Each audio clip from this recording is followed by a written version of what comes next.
आरोग्याशिवाय काही महत्वाचं नाही. वजन कमी करण्यासाठी सगळ्यात पहिले महत्वाचं आहे की आपला पॅटर्न ओळखा.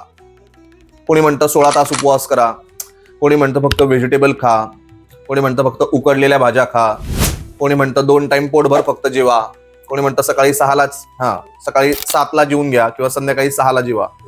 ह्या सगळ्या गोष्टी बरोबर आहेत, याच्यातली चूक काहीच नाही. याच्यातला महत्वाचा पॉइंट आहे की माझ्या बॉडीला कुठला पॅटर्न सूट होतोय तो फक्त आपल्याला उचलायचा आहे. की चला हा पॅटर्न माझ्या बॉडीला सूट झाला, म्हणजे ते आपल्याला समजून घ्यायचं की हा आता मी माझं वजन कमी कसं केलं. तुम्हाला सांगतो की मी पण हे सगळे ट्राय केले, या सगळ्या गोष्टी ट्राय केल्या मी की याच्याने होईल का त्याच्याने होईल का. मग मी पण फास्टिंग केलं, पण रात्री मग 1-1 वाजता 2-2 वाजता भूक लागायची. मग तेव्हा पोहे बनवून खा, कुठं बटाटे उकडून खा, मग हे सगळे प्रकार व्हायचे. मग ते जास्त हार्मफुल. मग जेव्हा आपल्याला भूक लागते तेव्हा आपण मूठभर बदाम खाऊन घ्यायचे आणि पाणी प्यायचं, म्हणजे भूक मारायची, म्हणजे प्रोटीनही मिळालं आणि भूकही मिळाली. मग जेव्हा आपला वेळ आहे त्यावेळेस आपण प्रॉपर जेवू शकतो. पण जेवण कमीत कमी करणे. 10 वेळा भूक लागते ना, तर आपण काहीतरी छोटंसं खाऊन भूक मारून टाकायची. हा माझा पॅटर्न होता. प्रत्येकाचा पॅटर्न एक वेगळा असतो.